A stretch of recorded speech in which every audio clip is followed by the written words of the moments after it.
Hi guys, Don Rice here, and today we're going to play around with silicone mold and make some resin parts. And so this is my version of a Magneto, which goes on the front end of the R2800 for my Corsair. And I made this out of some kind of foam stuff known as Renshape, and it's really good stuff to work with. It's a really dense foam. I mean, really dense foam. It's machinable, and so this was all turned on a lathe. And anyway, so this is the master part, and from that I laid up a silicone mold, and last night I popped my first resin part out of it. Now, the problem with this part is you can see that there is no nut right here and no nut right there. So this guy doesn't have his nuts. So I'm going to make a new one. And what I've got here, all the various materials. Based on Mike Chilson's input, I got some baby powder. So his suggestion was the baby powder can be put inside the mold. It acts as a release agent, but it also puts a very fine texture onto the resin, similar to cast metal parts. This is casting resin. This is MPK casting resin. I'm using the 5-minute version, which gives me a little more working time. Normal stuff is like 180 seconds or something, which seems really ridiculously fast for me. The other thing I'm going to do is I'm going to put some of the resin in this little syringe, and I'm going to use that to actually squirt some of this into those nuts in the silicone mold, to make sure that I get resin in there, because obviously I didn't get resin in there on the first try. So we use a scale, a gram scale, for mixing up the resins. But you know what, we're going to start first with talcum powder. So I got a little bit of talcum powder here and a brush, and I'm going to brush this around a little bit in here.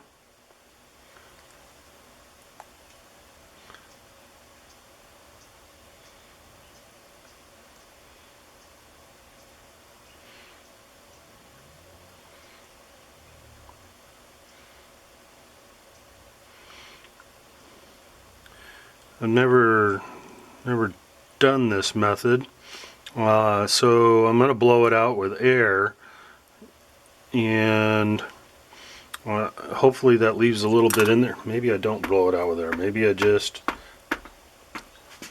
tap the excess out.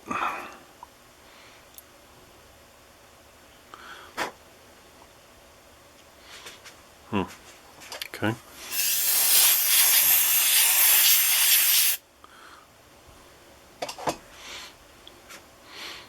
Looks like there's a very thin layer in there. Same thing on this is actually the bottom side.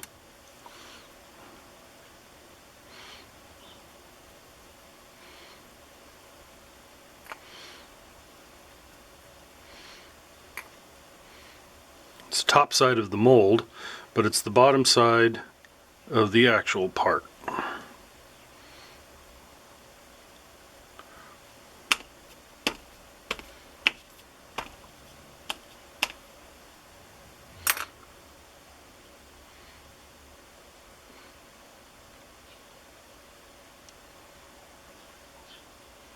Okay, I think that looks good. Alright, so we don't need that anymore. We don't need the brush. Alright, so we will start with, I'm going to do 10 grams of resin. The scale is zeroed out, and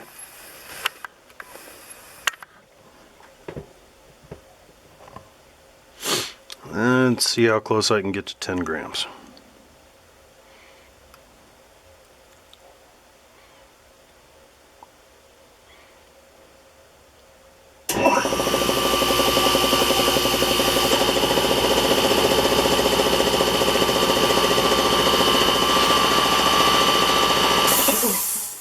Noisemakers. Alright, so I missed it by a little bit. That's roughly 11 grams. Okay, so the target here with the hardener will be 22 grams total. This stuff is mixed 50-50.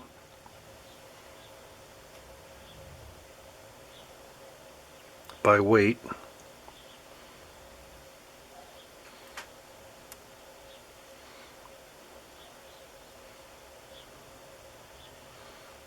Okay, I'm going to call that really, really close. Okay, so hold on. Got to cap this stuff because it absorbs moisture from the air very easily. Okay, so mixing stick. Things are going to start happening pretty quick now. I've only got a few minutes of working time. But the most important thing here is to make sure we get this stuff mixed completely and properly. I always mix resins a minimum of 30 seconds. And that's based off a clock that's running in my head, which means that it's anywhere between 3 and 147 seconds in real time.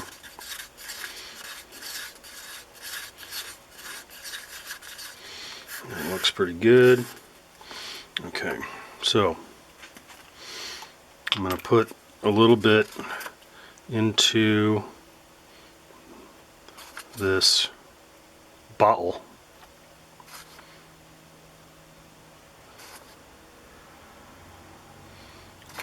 That.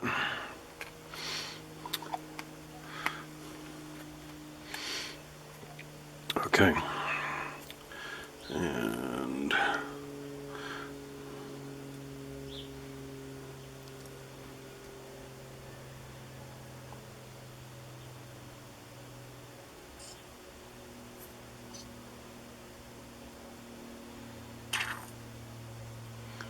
there we go. Finally got some flow going. And I will dab it into those nuts.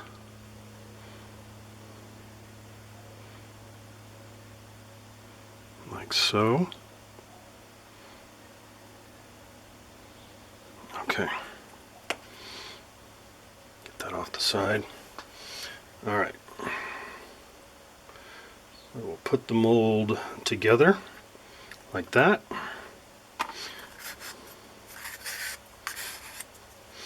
Next I'm going to do is I'm going to actually prop this thing up just a little bit so that as I pour into it, because there are some negative drafts in the part, this will push the air out as the resin rises diagonally.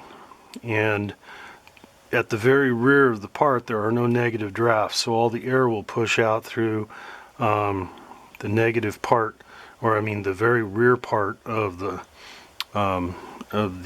mold, and hopefully I'll end up with no little bubbles in the little grooves that are part of the actual part. So we get to about there.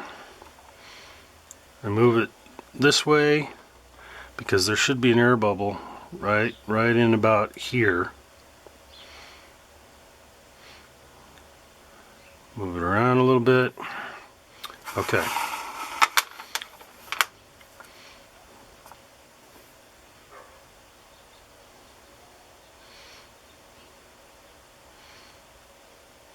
I'm just kind of moving the mold a little bit like that. And then uh-oh. Hang on. Forgot the paper plate.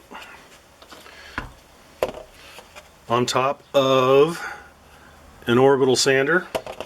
Put that there. No. Put that there.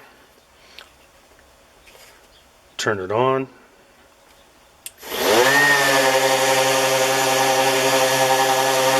The idea here being that any little bubbles that might have been in the resin mixture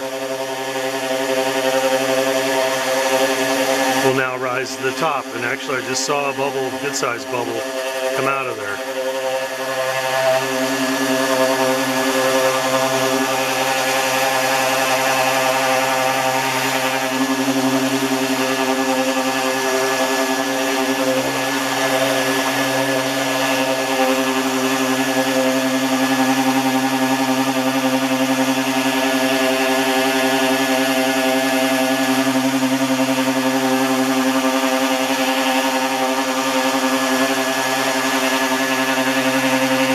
Saw another good sized bubble come out.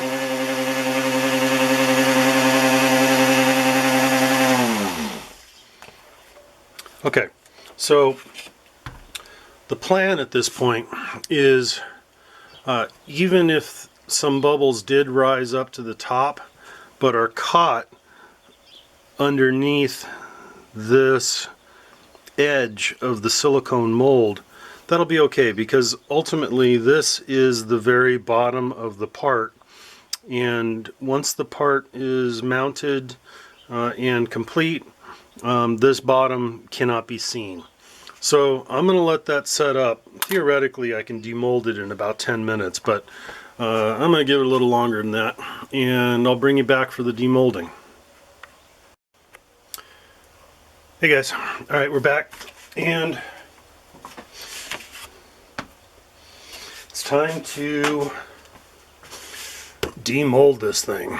Pop it out, see what it looks like.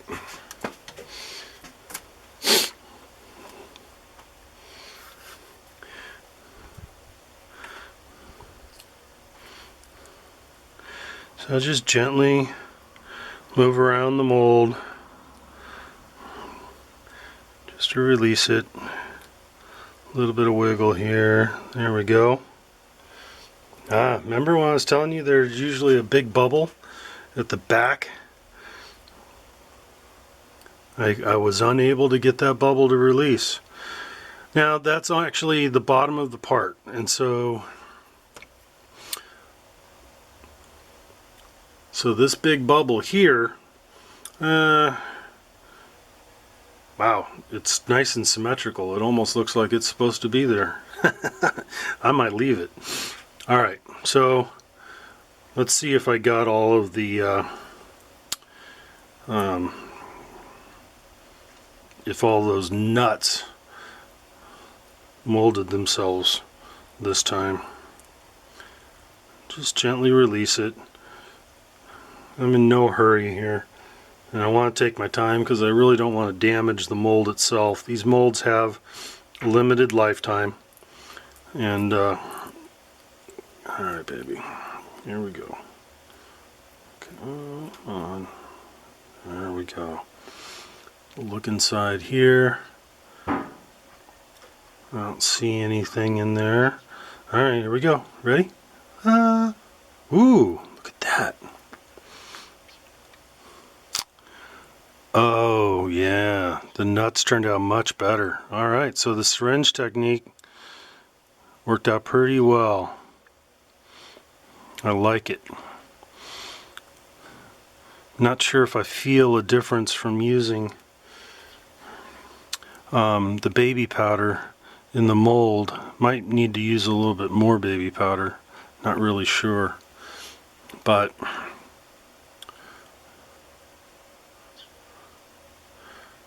I'm really happy with that part.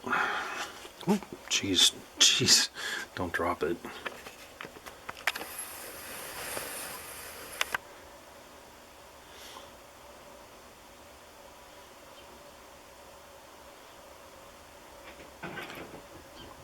And you can see the molding line going right down the center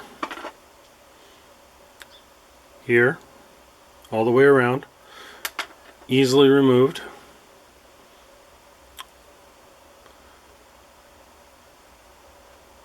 Very, very little effort left, and this part will be ready for paint.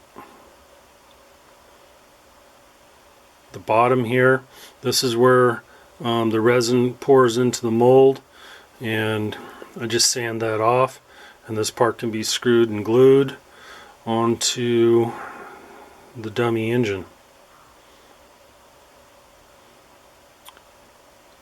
Got to figure out a way to take care of this on the next mold. But all in all, I am very happy with this. This is definitely a usable part. This little bubble area here, no big deal. You wouldn't even be able to see it once it's on the engine, because this is not only on the bottom, this is also at the very aft end, and there are other engine parts like the distributor ring for all the spark plugs that runs right through here, so you won't even see that bubble. Alright, later.